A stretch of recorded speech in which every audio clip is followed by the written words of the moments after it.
Bab 2. Zikir sebelum kata. Sebelum lisan mengenal lafaz, sebelum pikiran memahami makna, ada zikir yang telah lebih dulu berlangsung di dalam dirimu. Ia tidak membutuhkan suara, tidak bergantung pada bahasa, dan tidak menunggu kesalehanmu. Zikir ini hidup sejak engkau belum mengenal huruf, bahkan sejak engkau belum mampu membedakan diri dan dunia. Ia adalah gerak halus yang menghubungkan ruh dengan sumbernya.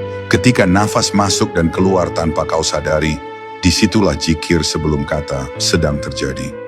Sebuah pengakuan diam bahwa hidup ini tidak berdiri sendiri, melainkan disangga oleh kehendak yang maha menghidupkan. Zikir yang sering dipahami manusia adalah aktivitas sadar. Lisan menyebut, hati menghadirkan, tubuh mengikuti. Namun para arif mengetahui bahwa ada zikir yang lebih jujur, karena ia tidak bisa dipamerkan dan tidak bisa dimanipulasi. Nafas berzikir bukan karena ingin pahala, bukan karena takut dosa, tetapi karena ia memang diciptakan untuk tunduk. Tarikan nafas adalah bentuk penerimaan mutlak terhadap pemberian Allah, sementara hembusannya adalah penyerahan kembali tanpa syarat.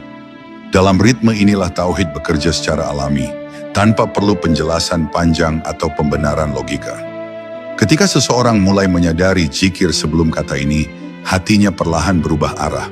Ia tidak lagi terlalu sibuk menghitung amal, karena ia mulai merasakan bahwa hidup itu sendiri adalah ibadah yang sedang berlangsung. Nafas yang disadari dengan penuh kehadiran menjadi pengingat lembut bahwa Allah tidak menunggu manusia sempurna untuk didekati. Allah mendekat bahkan kepada mereka yang lalai, melalui zikir yang terus hidup di dalam tubuh mereka. Kesadaran ini menumbuhkan rasa malu yang indah, bukan rasa takut yang menekan, karena seseorang mulai memahami betapa luasnya kasih sayangnya. Zikir sebelum kata juga mengajarkan kejujuran batin. Saat lisan bisa berbohong, nafas tidak pernah berpura-pura. Ia akan sesak saat hati penuh beban, ia akan lapang saat jiwa berserah. Nafas menjadi cermin keadaan batin yang paling jujur.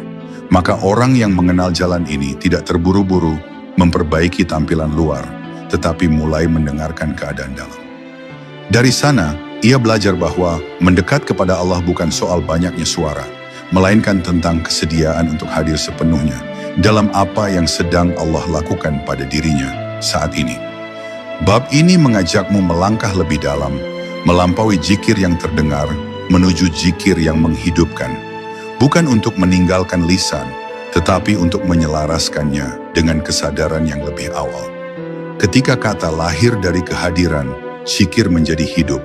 Ketika lisan mengikuti nafas yang sadar, ibadah tidak lagi terasa berat. Dan saat itu terjadi, engkau akan mulai merasakan bahwa Allah tidak hanya disebut, tetapi dialami. Bahwa sebelum kata terucap, sebelum doa dipanjatkan, engkau telah berada dalam lingkaran zikir yang tidak pernah putus.